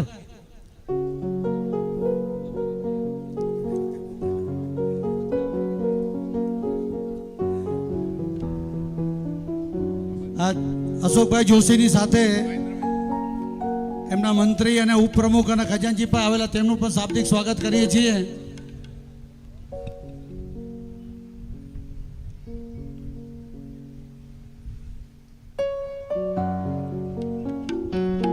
આવી ગયા સુખપર સમાજના મણિલાલભાઈ. ત્યારબાદ જયાપર પાટીદાર સમાજના લક્ષ્મીનારાયણ સમાજના પ્રમુખ શ્રી પ્રવીણભાઈ શામજી ચોપડા, એમનું પણ સ્વાગત છે. આવો તાળીઓથી વધાવશો આ વડીલોને. આ સમાજોના પ્રમુખ છે. આ સમાજોના પ્રમુખ આવે એટલે આખી સમાજ આવી એમ આપણે સમજવાનું. આ આપણા સુવર્ણ જયંતિ મહોત્સવની અંદર આખી સમાજ આવી છે એવો ભાવ રાખીને આપણે એને સન્માન કરીએ છીએ. એવી રીતે જ આપણું પાડોશી ગામ જિયાપરના શ્રી પ્રવીણભાઈ શામજી ચોપડા આવી રહ્યા છે. અને કાલ મને બાબુભાઈ શામજી, હા રવજીભાઈ, હા રવજીભાઈ, હા રમેશભાઈ, તમે સન્માન કરી લો તેમનું. ત્યારબાદ હું વિનંતી કરીશ છગનભાઈ રામજીયાણી, જેઓ કેન્દ્રીય સમાજના માજી ટ્રસ્ટી છે. ઈશ્વર આશ્રમ સેવા ટ્રસ્ટની અંદર વર્ષોથી અલગ અલગ પદ ઉપર રહીને સેવા આપી રહ્યા છે. ખૂબ જ ઘણા વર્ષોથી સક્રિય છે એવા છગનભાઈ રામજીયાણી, એમનું પણ કહીશ રમેશભાઈ તમે સન્માન કરી આપો, સાલ ઓઢાડી. આ વડીલો આપને આંગણે આવ્યા છે. ત્યાર પછી વિભાપર સમાજના પ્રમુખ, વિભાપર સમાજના પ્રમુખ આવ્યા તેને પણ આમંત્રણ છે. આ સાથે સાથે કહી દઉં કે ગઈકાલે ત્રણેય સંસ્થાના વડીલો આવેલા, એમાં ઈશ્વરામજી ટ્રસ્ટના મહામંત્રી શ્રી બાબુભાઈ શામજી ચોપડાનો પણ મને ફોન આવેલો. એની તબિયત નાદુરસ્તના હિસાબે તેઓ આવી નથી શક્યા અને તેની શુભેચ્છા એ લોકો હૃદયથી પાછવી છે, તેની આપણે નોંધ લઈએ છીએ.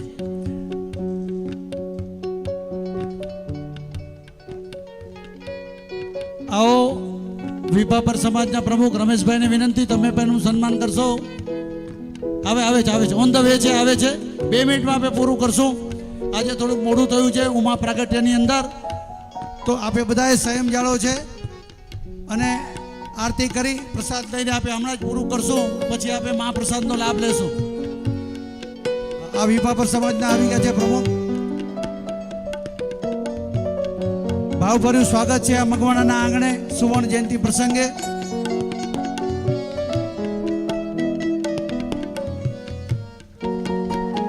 તાળીઓથી વધાવશો સબ ગ્રામજનો. આપણા માનવતા મહેમાન છે, આખી સમાજ આવી છે.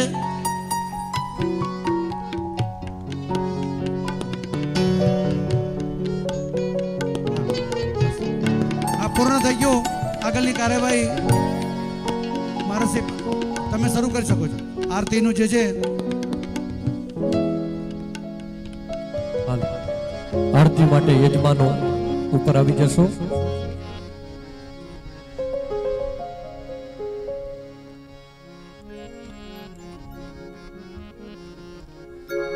અને સૌ પોતાના સ્થાન ઉપર ઊભા થઈ આપણે માતાજીની આરતી ઉતારશું. બહેનો પણ જેમને આરતીનો લાભ લેવો હોય સ્ટેજની બાજુમાં આવી જશે. ભાઈઓ પણ સ્ટેજની બાજુમાં આવી અને નીચેથી આપણે માં ઉમિયામાની અને ભગવાન લક્ષ્મીનારાયણની આરતી ઉતારશું. રિમરતલેશ્વર્યય નમઃ, જ્વાલા માલિન્યય નમઃ ઇતિ સંપૂજ્યઃ. આરતીના દીવડા પ્રજ્વાલ્ય કરી નાખજો અને પંખા બંધ કરી નાખજો.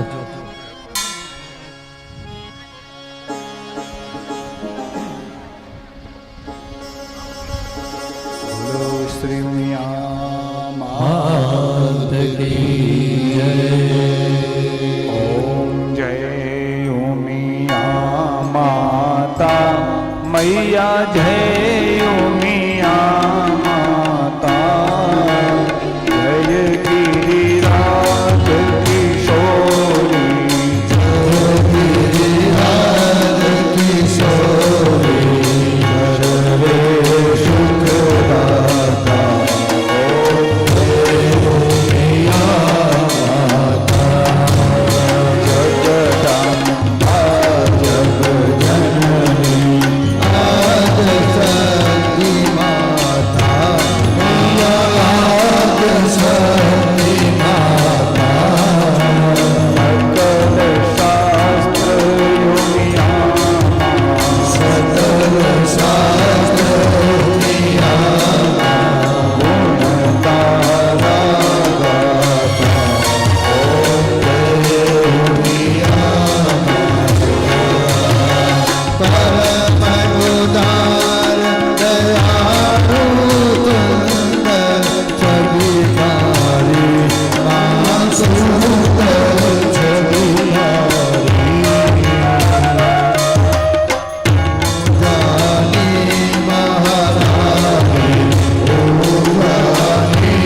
ભવાની સહિતમ નમામિ મંગલમ ભગવાન વિષ્ણુ મંગલમ ગરુડધ્વજ મંગલમ પુંડરીકાક્ષ મંગલાય તનોહરિ સર્વ મંગલ મંગલે શ્રી સર્વાર્થ સાધિકે શરણે ત્રંબકે ગૌરી નારાયણી નમસ્તુતે ઓમ યાનિ કાનિ જ પાપાની જન્માંતરકૃતાની ચ તાની સર્વાણિ નશ્યંતો પ્રદક્ષિણામ પદે પદે.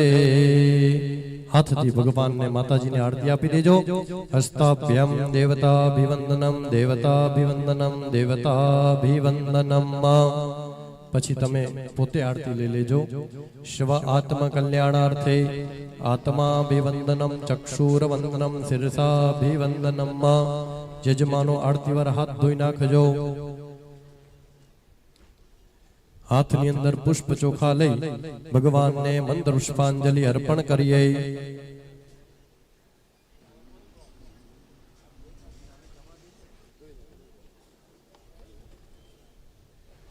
હાથ ધોઈ હાથની અંદર પુષ્પ અને ચોખા પકડી રાખજો.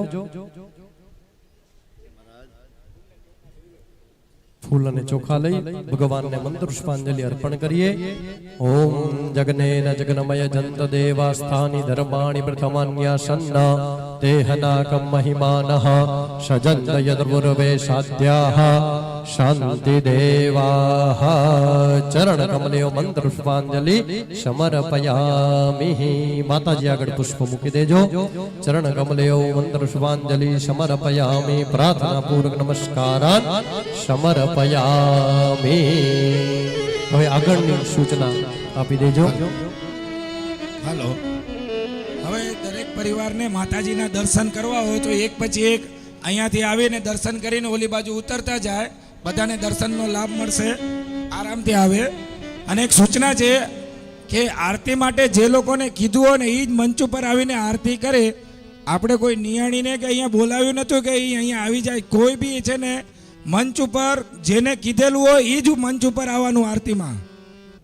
હા, એટલે જે સૂચનાને અનુસરીને જ ઉપર આવવાનું. કોઈ બી આપણે જેને કીધું છે એ જ આરતી કરવા ઉપર આવે. બીજા કોઈ બી વગર સૂચનાવાળા ઉપર આરતી ઉપર ના આવે. દાતા પરિવાર હોય કે ગમે એ હોય, જેને સૂચના દીધી છે જે એ જ આરતી કરવા ઉપર આવે.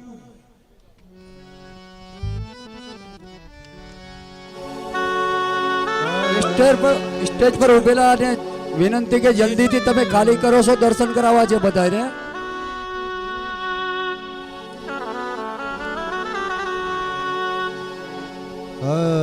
હવે લાઈનથી આવતા જાઓ ને માતાજીના દર્શન કરતા જાઓ. થોડીક ઝડપ રાખજો. બધાને દર્શન મળશે. જેમને દર્શન કરવા ઈચ્છા થતી હોય એ આવે. બાપુજી ઓલી બાજુથી ઉતરો ને બા. ઓલી બાજુથી ઉતરો, ઓલી બાજુથી. સૂચના દઈ તો એનું પાલન કોઈ કરતો જ નથી. એટલે ખાસ ધ્યાન રાખો. એક બાજુથી ચડવાનું. અહીં ઊભા રહીને કોઈને ફોટા નથી પાડવાના, એટલે ઝડપથી દર્શન કરતા આવશો અને જલ્દીથી. વિડીયો ચાલુ જ છે એટલે વિડીયોમાં બધા આવી જશો.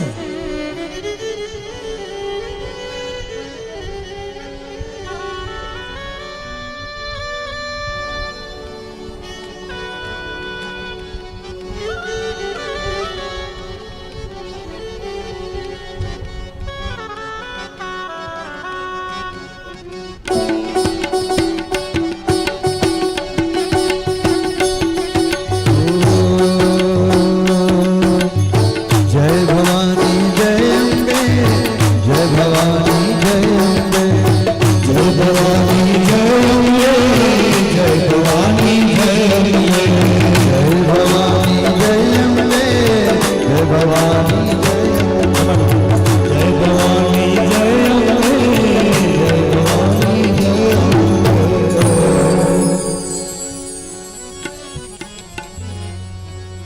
માં તારા આશીર્વાદ મને બહુ મળ્યા છે, તારા આશીર્વાદ મને બહુ મળ્યા છે, તારા આશીર્વાદ મને બહુ મળ્યા છે, તારા આશીર્વાદ મને બહુ મળ્યા છે, પૂરતા હતા મનના મારા એ પૂરા કર્યા છે, મારી એ પૂરા કર્યા છે, તારા આશીર્વાદ મને બહુ મળ્યા છે. હા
पूज्या माता की रामचंद्र भगवान की कृष्ण कन्हैया लाल की कल्याण से महादेव की अपने अपने माता की सद्गुरु देव की सत्य सनातन धर्म की ओम नमः पार्वती ते हर हर महादेव हर हर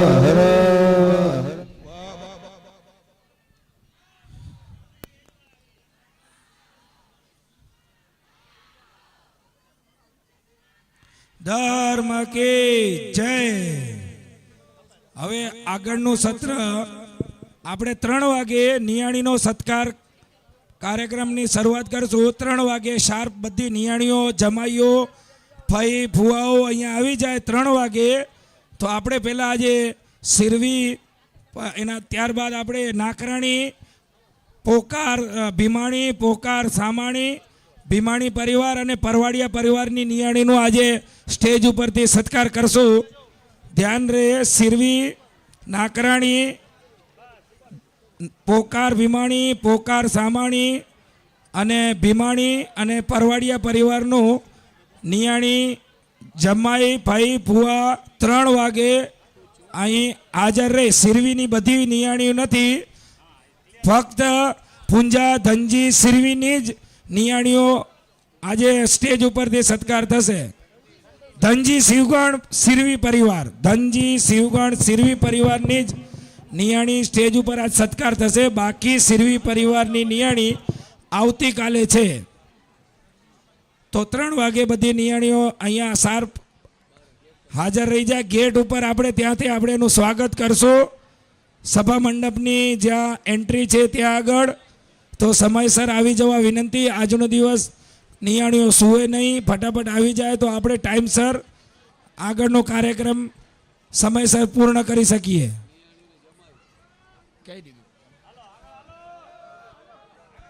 અને આજે વડીલોને વિનંતી કે પહેલાં ફટાફટ નિયાણી જમાઈ અને ફુવાઓને ફઈને જમવા માટે પહેલાં આપે, ફટાફટ કરાવે તો એ પાછી તૈયાર થઈને અહીંયા આવી જાય.